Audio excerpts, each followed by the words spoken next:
Hello students, class third. Good morning बच्चों। हिंदी में कल हमने फर्स्ट चैप्टर का रिवीजन कर लिया था और मैंने आपको ग्रामर का कोई टॉपिक भी कराया था। ठीक है, चलो आज हम बढ़ते हैं हिंदी के सेकंड चैप्टर पर। Second chapter that is Mahatma Gandhi. ये महात्मा गांधी की स्टोरी थी। स्टोरी एक बार हम रीड कर लेते हैं जल्दी से, और इसमें जो मैं अंडरलाइन करा लूं ना, उन वर्ड्स को ध्यान से पढ़ना। वर्ड्स को मीन्स उसमें से हमारे क्वेश्चंस बनते हैं। हमें स्टोरी एक बार अच्छे से रीड हो तो हम किसी भी क्वेश्चन का आंसर दे सकते हैं। ठीक है ना। देखो, 2 अक्टूबर हमारे देश के महत्वपूर्ण दिनों में से एक है।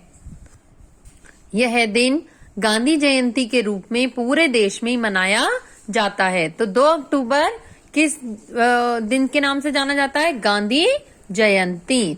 ठीक है। इस दिन हमारे देश के प्रमुख नेता महात्मा गांधी का जन्म हुआ था। इनका पूरा नाम मोहनदास करमचंद गांधी है।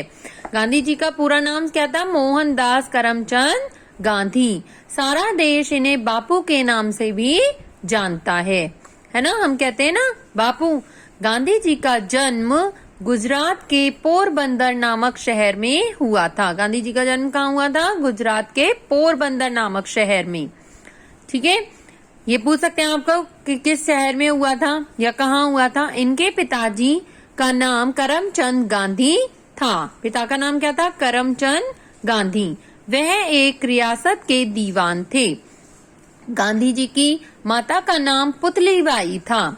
गांधी जी के माता पिता बहुत ही सीधे साधे, उच्च चरित्र व धार्मिक विचारों के थे। माता पिता के गुण ही आगे चलकर गांधी जी में आए, जिनका प्रभाव उनके संपूर्ण जीवन पर पड़ा, पूरे जीवन पर पड़ा। गांधी जी पढ़ने लिखने में अधिक तेज नहीं थे, परंतु उनमें एक गुण था कि वह कभी भी झूठ नहीं बोलते थे। गुण क्या था उनमें? कि वह कभी भी झूठ नहीं बोलते थे। यदि स्कूल का कोई कार्य वह नहीं कर पाते थे तो दंड के भय से वह झूठ न बोलकर उसका सच्चा कारण बता देते थे। स्कूल में अगर हम काम नहीं करके ले जाते तो टीचर डांटती है ना, तो उसके लिए भी वो झूठ नहीं बोलते थे, सही बात बताते थे कि उन्होंने काम क्यों नहीं करा। उनकी एक और अच्छी आदत यह भी थी कि वह किसी अच्छी बात को याद रखते थे और वैसा ही व्यवहार करने की कोशिश करते थे। कोई भी अच्छी बात देखते थे तो वो अपने ऊपर फॉलो करते थे। 13 साल की आयु में ही उनका विवाह 14 साल की कस्तूरबा से हो गया। उनका विवाह कौन सी किस आयु में हुआ? 13 साल की आयु में। और जो कस्तूरबा थी उन्हें सब प्यार से क्या कहते थे? बा कहते थे। 19 वर्ष की आयु में गांधी जी वकालत की पढ़ाई के लिए इंग्लैंड रवाना हुए। कितने वर्ष की आयु में? 19 वर्ष की आयु में। और कहाँ गए थे? इंग्लैंड गए थे। पहले उनकी माँ ने उनसे यह प्रतिज्ञा ली कि वह वहां जाकर कोई बुरा काम नहीं करेंगे। प्रतिज्ञा होता है वचन, है ना। उन्होंने वचन लिया था कि वो वहां पर कोई भी बुरा काम नहीं करेंगे। गांधी जी ने अपनी माँ को दिए इस वचन का पालन जीवन भर किया। ठीक है। इंग्लैंड से लौटकर उन्होंने भारत की आजादी के लिए बहुत संघर्ष किया। कहाँ से लौटकर? इंग्लैंड से लौटकर। साथ ही देश भर के लोगों को अहिंसा का पालन करने को कहा। गांधी जी ने विदेशी वस्तुओं को न अपनाकर अपने देश भारत की वस्तुओं को अपनाने पर जोर दिया। विदेश की वस्तुओं को न अपनाकर अपने देश की, स्वदेशी। अपने देश की वस्तुओं क्या बोलते हैं? स्वदेशी। ठीक है। उन्होंने अपना पूरा जीवन बहुत ही सीधे ढंग से जिया।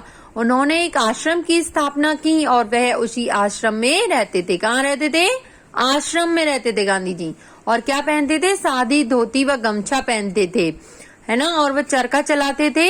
उसी चरखे पर सूत काट कर अपने वस्त्र तैयार करते थे। और वो एक अच्छे क्या थे? लेखक भी थे। उन्होंने कई पुस्तकें भी लिखी। गांधी जी का सपना कब साकार हुआ? 15 अगस्त 1947 को, जिस दिन हमारा देश आजाद हो गया था। भले ही गांधी जी हमारे बीच आज नहीं है, परंतु हमारा देश उन्हें आज भी नमन करता है। अब देखो, ये चैप्टर हमने रीड करा। चैप्टर रीड करने के बाद आपको इसके शब्दार्थ भी लर्न होने चाहिए। मैंने कहा है आपसे, आपके शब्दार्थ भी आपके क्वेश्चन आंसर में आएंगे। कैसे आएंगे?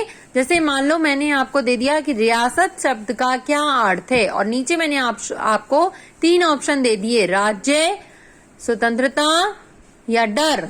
तो आपको उसमें से सही उसका अर्थ चुनना है और उस पर टिक लगाना है। ठीक है, इस तरीके से आप इस चैप्टर को रीड कर लेंगे अच्छे से। देखो यहाँ पर जैसे ऑब्जेक्टिव टाइप क्वेश्चन दिए ना इस बुक में 4, इस टाइप से आपके चैप्टर में से क्वेश्चंस आएंगे। ठीक है, ये ही नहीं, चैप्टर जो मैंने पढ़ाया है उसमें से कोई भी आएगा। ठीक है, तो आज हमने हिंदी का ये वाला रिवीजन कर लिया। कल हम हिंदी का 3rd चैप्टर और ग्रामर का एक टॉपिक भी करेंगे। आज के लिए इतना ही। Thank you.